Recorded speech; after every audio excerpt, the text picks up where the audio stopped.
folks, welcome back to the Homestead. Today's one of those kind of bittersweet days. It's a day we've been looking forward to for a while. We hauled our beef steer off to the processor.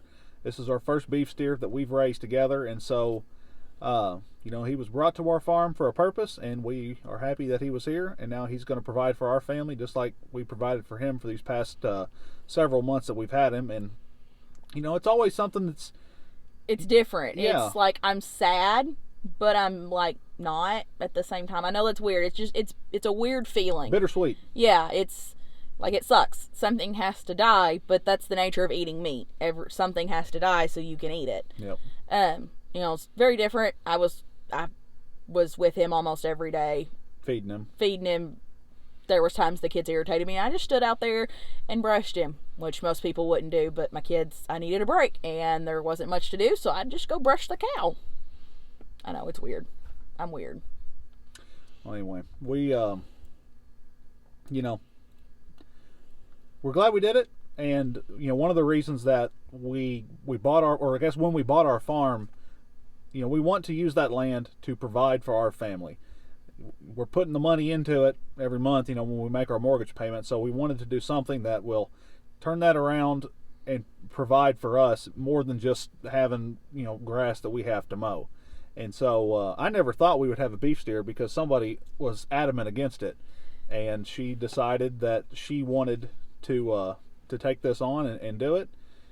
She kind of got some inspiration from watching some of these other homestead type YouTube channels. And it kind of... Our favorite, by the way, is Arms Family Homestead. So Daniel or any of the Arms family, if you watch this, hi, we appreciate it. Thank y'all for the inspiration.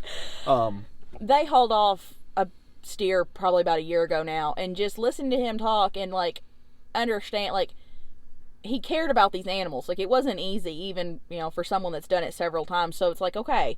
It's okay that this isn't easy. It's okay that that it's bittersweet because, I'm not running a large operation where these are just numbers. I'm with this thing every day. I never really named it. I just kind of called it Moo. My neighbor made fun of me the other day because he could hear me yelling at it, and I'm just yelling, move!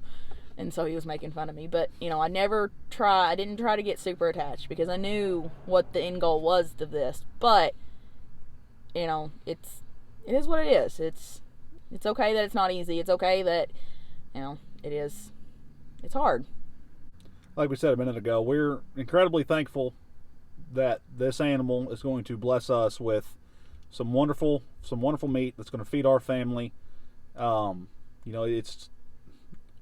think if this, again, like you were saying, Megan, it's a heck of a thing to take the life of another living being. So we feel like it's a blessing that, this animal was put on this earth by the good Lord above to provide for us. And we're thankful for that. And it's going to be. And, one thing that kind of I don't want to say sold me, but the one thing that led me to doing this was, that cow had a better life on my farm than anything I'm going to go pick up at your large chain grocery store. He got apples and treats, and he got, interaction, and he got grass. Some cows, when they're in these large operations, never see grass because they're raised in a feedlot. And that's not what he got to do at all. He had friends that came and stood on him. Clyde stood on him the other day. It was quite funny, honestly. The goat, Clyde the goat. Yeah. And you do have a relationship, and, he had a personality. He didn't really care for Reagan when Reagan would feed him. We'll be back in about 2 weeks to tell y'all, we want to kind of break down some of the costs because one of us keeps really good track of cost and weight and numbers.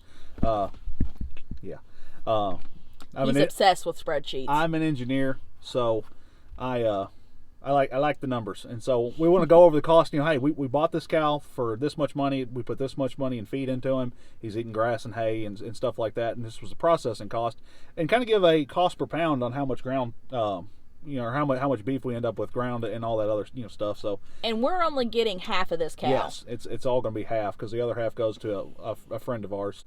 We'll have another steer coming in a couple months. We bought this steer from Futrell Farms in Cadiz, Kentucky. We're getting our next one from Futrell Farms as well. So if you are in the Cadiz, Kentucky area wanting a beef steer, either if you want to raise one yourself or if you just want to buy one that they finished and sent off to the processor for you, they do that. Wonderful people. They are, I mean, they're super friendly, and they raise, so, I mean, they got a really, really good quality beef herd. Hey, thank y'all so much for taking the time to watch this video. We appreciate it. Thank y'all so much. Be sure to subscribe to our channel so you see the other, whatever else we get into. All kinds of fun stuff. So you never know. Yep. Maybe I'll talk Reagan into another animal. It's been about 2 weeks, so. Yeah, it's been, yeah. I don't want any more animals right now. Yep. All right. Thank y'all. Take care. We'll see you soon. We'll see you guys.